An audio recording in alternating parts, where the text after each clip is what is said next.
70-е годы для нашей республики стали временем большого строительства. Целое десятилетие ушло на возведение такого грандиозного объекта, как Чебоксарская ГЭС. В феврале 1970 года началась хозяйственная деятельность Чебоксарского приборостроительного завода «Элара», который по сей день является одним из ведущих приборостроительных предприятий страны. 1972 год ознаменовался началом строительства завода промышленных тракторов, как и ГЭС, получивший статус всесоюзной ударной. Уже в 1975 году было собрано 5 опытных образцов трактора Т-33. Осваивались новые мощности на химическом комбинате, электроаппаратном заводе, хлопчатобумажном комбинате, заводе электроизмерительных приборов. Культурная жизнь региона также не стояла на месте.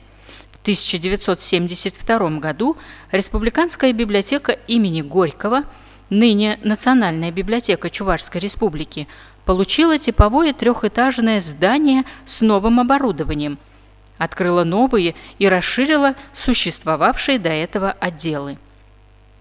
Летом 1970 года состоялась премьера первого национального балета «Сарпегия», с которого началось зарождение национального балетного искусства Чувашии. В 1972 году Надежда Павлова, уроженка города Чебоксары, стала победительницей второго всесоюзного конкурса молодых артистов балета, а в 1973 году – международного конкурса артистов балета. С середины 70-х годов она ведущая солистка Большого театра.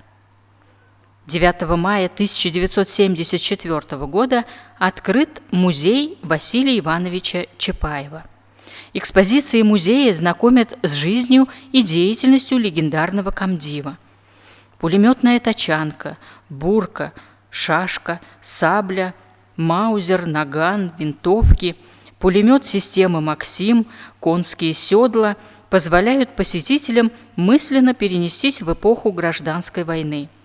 Большой интерес представляют подлинные документы и фотографии: 4 Георгиевских креста, Георгиевская медаль, орден Красного Знамени, анкета, заполненная Чапаевым. 31 мая 1978 года была принята новая, третья Конституция Чувашской АССР, расширившая некоторые права автономной республики. В 70-х годах Чувашская АССР была награждена орденом Октябрьской революции, орденом Дружбы народов, удостоена переходящего Красного Знамени Совета министров СССР и ВЦС-ПС. Подробнее об этих и прочих фактах, событиях и персонах можно узнать на сайте «Чувашская республика. Летопись столетия».